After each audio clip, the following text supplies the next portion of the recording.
everybody, and welcome to a new episode of Conversations with Claude and Sasha.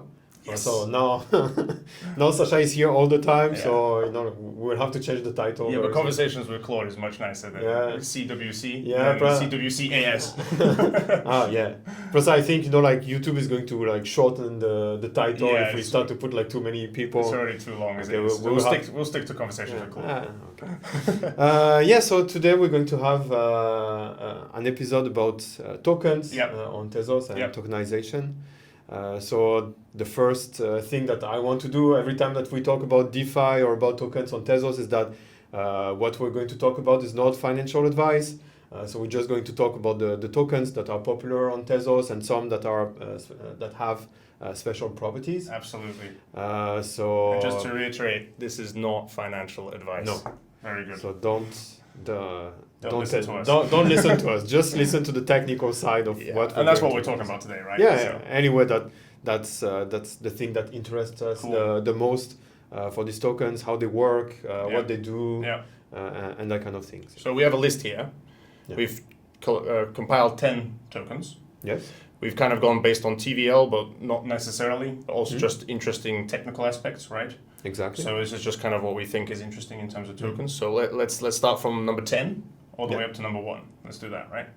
Very good. Cool. Number 10, we have, it's a fancy name, Crunch. We have Crunch token. Okay, so I wanted to talk about Crunch a little bit because it's probably not the most interesting token on Tezos, but it's part of the history of Tezos. Yeah. So the Crunchy network is a dApp that's still online. Now it's less popular now that we have Plenty or Quipu Swap, but still online. And I think it was one or maybe among the first ones to offer farms on Tezos, where you could create a pool with 2 different tokens, and it was very interesting because you could create farms with whatever tokens you wanted. So even tokens that you created, you could farm them. Probably not much liquidity. There was not much liquidity, but that was very interesting. That was a new concept on Tezos. So I kind of like Crunch. It's part of the history of Tezos. And there's not a lot of TVL at the moment, or there's not a lot of traffic with that token, but it's part of the history of Tezos, so it's a very interesting token. Historically very important, and obviously these things happen. Now we have other tokens, but we'll leave that to the rest of the chat. Cool. All right, so number 9 we have wWBTC. Okay, so this one I included it in the list because it's something that happens with a lot of tokens. Not only on Tezos, but on other chains too, where you have an asset that's wrapped on one blockchain, and then it's wrapped again on another blockchain. Nice. No? It's like double wrapped. No? Nice. So the wWBTC is Bitcoin that's wrapped on Ethereum first, and then it's wrapped on Tezos. Nice. So you can use it on Tezos. So I'll let you imagine the headache when you want to unwrap it, to get Bitcoin back. All the way to get Bitcoin back. Step through the blockchains. Exactly. All the way back to the original block. Bitcoin. So that's why it's an interesting token, because there are tokens like that are double wrapped, and it's interesting to mention it. That doesn't seem to be used too much these days. Not that much. I used to use it. So before it was on another platform that I can't remember the name right now, but they used to wrap tokens from Ethereum. It's not very used at the moment. There are other wrappers for Bitcoin that we have that are much better suited for that. That'll come later. Cool. So that was number 9. So number 8 we have USDC.e. Which this dot notation is interesting. And I guess it makes sense when you're explaining in a sec. So the USDC.e is a token that I think is issued on the Plenty platform. I think so. And so the E stands for Ethereum. So it's the USDC that exists on Ethereum that's wrapped on Tezos. So that's also an example of a token that's wrapped. And it's pretty interesting because natively we don't have USDC at the moment on Tezos. So if you want to use USDC, you have to use this token. And so the Plenty app offers a bridge where you can bridge tokens from Ethereum, including USDC. Yeah, and Quipu Swap supports it as well, right? So Yeah. When I bridged some USDC over from Ethereum when I was moving over to Tezos, that's actually what I used. It was actually really straightforward how I backed it. Yeah, it's very, in general, the bridges on Tezos are pretty good. Yeah. They're very easy to use and very fast. Yeah, exactly. It was very quick compared to the ones I use in Ethereum. Yeah, it depends. Some of them are quick, but some of them not so quick. Cool. All right, next one. So number 7, we have Quipu. Yes. So Quipu also, I don't think there's a lot of movement with that token at the moment, but I also included it in the list because there is some TVL on Tezos, and also because like Crunch, it's part of the history of Tezos. So yeah, you're too new on Tezos not to know what happened, but there was a lot of hype created around that token by the Madfish team. So everybody, and they made an airdrop. Yeah. So everybody was waiting for the airdrop. Like I was also waiting for it. I was checking my wallet and things, and so it was that kind of moment, when you are into crypto and you're waiting for your airdrop. You're waiting for your free money. Yeah, exactly.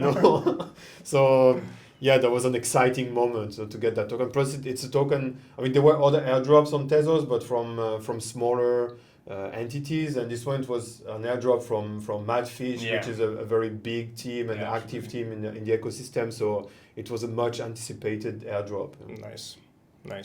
All right, so here's a big one coming up, number 6, which is USDT. Yeah. Which we do have natively. Yes. So yeah, USDT, we have it natively on Tezos. I think there's also a lot of TVL. So yeah, it's an interesting token because it's I think it's one of the major stable coins on Tezos and on other blockchains. In general. So yeah, it's an interesting token for that, and we have it on Tezos, so it's available to use. Nice. It's one of the wrappers, the stable coins that we have for USD. So yeah, it's an important one in the ecosystem. Awesome. All right, number 5, also a really cool one, tzBTC. Yeah. So tzBTC, there are a lot of reasons to have it in the list. Like it's part of the history of Tezos too. So it's a very old token. It's been around for a very long time. It's very interesting from a technical point of view because the contract is one of a kind. Like when you're a smart contract developer and you look at the tzBTC contract, it's a very strange contract. Like a lot of the functionalities of the contract are inside big maps. Okay. So they are upgradable. Yeah. It's an FA 1.2 token, but the way the token is structured is very different. Oh, interesting. If you want to access your balance in the contract, it's not as straightforward as it is with other tokens. I remember writing a function in JavaScript to access it, and there were like 30 or 40 lines of code. Yeah, okay.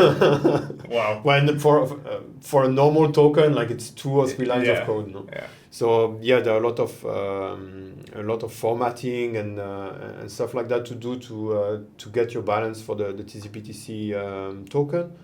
But yeah, it's still very used on Tezos. So we use it for the liquidity baking contract. Yep. So it's a major token on Tezos. So there are a lot of reasons to love tzBTC and to use it. It's one of the first tokens that we had on Tezos. From a technical point of view, it's really interesting. It's used in many aspects of the ecosystem, so it's a great token. And on that note, if you're in London at the beginning of August, you should come check out our meetup, developer meetup, because we are going to be talking about the liquidity baking smart contract. Yes. Yeah. And so we'll talk about tzBTC there more. And even if you're not in London, we'll have a GitHub repo or presentation to share amongst everyone, so you can stay tuned for that as well. Yeah, we will make sure to share all the links so you can have more information about it. Yeah, that was a really cool one. Yeah. All right, number 4. I'm not used to K's on the front of things. kUSD. Yeah, so the K stands for Colibri. Okay. So it was a team that was pretty active on Tezos a couple of years ago. They are less active now, but they still maintain their infrastructure. It's the same. They also have an Oracle on Tezos.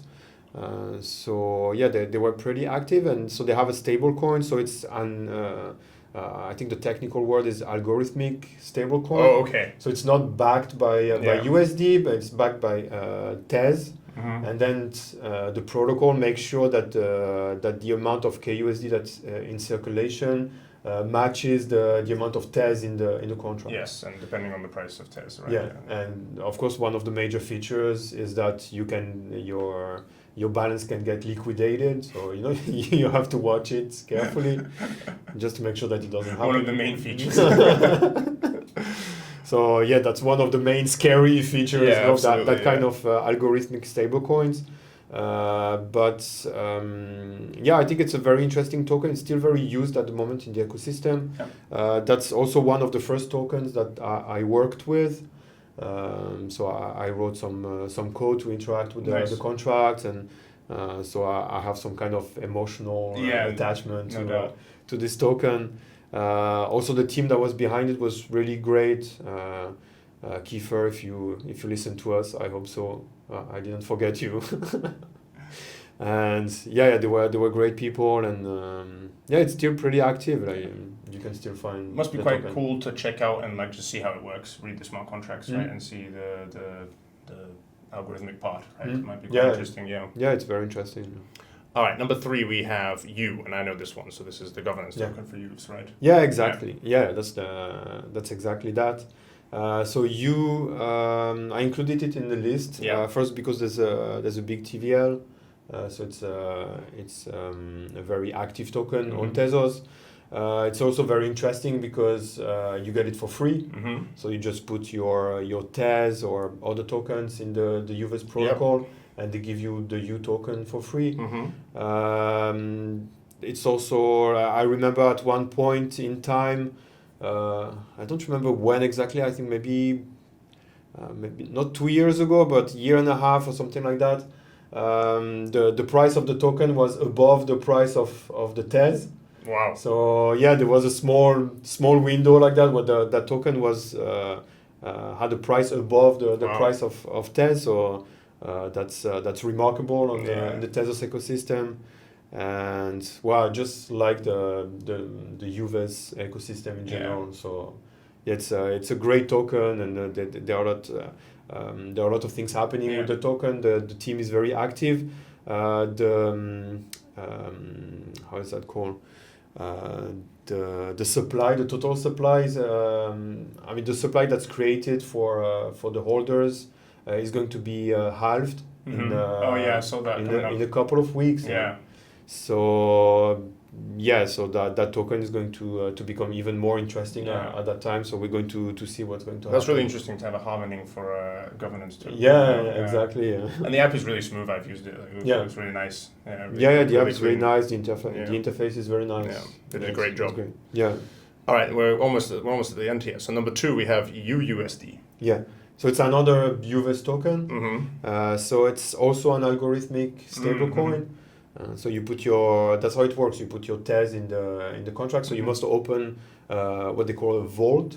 So vault is just a contract where you stake your Tez, and then you can borrow uUSD, and then you can use it on Tezos. And like fun fact, when I joined the Taquilo team 3 years ago, I needed a new MacBook. So actually, I put all my Tez in a contract on UVS.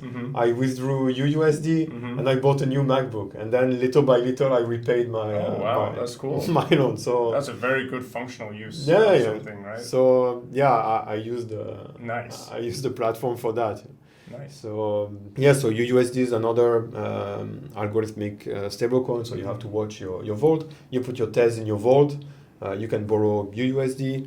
You can do whatever you want with them. And you can set the parameters out to assume in terms of repayments and stuff, right? Yeah, and then you can repay whenever you like, that's if cool. you want to repay. It makes it much easier because you don't want to offer on Tez, right? You just you want to hold it. So, if you want to use USD, you've still got that Tez locked in, right? Yeah. That's really cool, yeah. All right, number 1. Okay, the last one. The last one. We have Ctez. Okay, yeah. So we had to finish We have to finish with Ctez. With Ctez, Ctez. So at the moment, I think it's used on Tezos, but I think it's going to be even more used in the future. So Ctez is a wrapper for Tez. So as it's possible to wrap any sort of token, so Bitcoin or Ether, but it's also possible to wrap the Tezos token directly on Tezos. That's what Ctez does. But there's a little twist to Ctez, is that Ctez allows you to spend your Tez while keeping your staking rewards.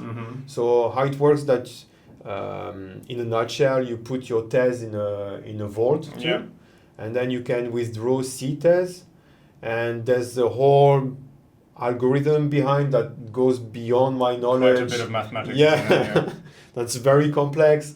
To make sure that the price of the Ctez doesn't go too far away from the price of Tezos, because before there were other wrap tokens for Tezos, like for example wXTZ, where the price of wXTZ started to depeg and to be like very different from the price of Tez. So that's a problem. Yeah, of course. And that's the problem that Ctez solves. Yeah.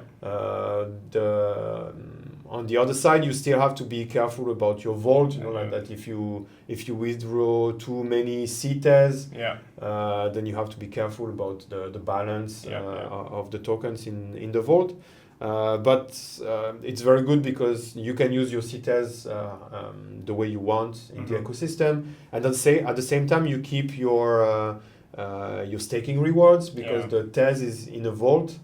And you keep getting staking rewards from a baker. Wow, that's really smart. So yeah, it's a very good token, and there's a dedicated app for it. So Ctez.app.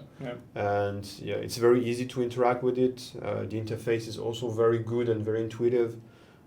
So yeah, I think it's going to be one of the big tokens on Tezos in the future. Nice.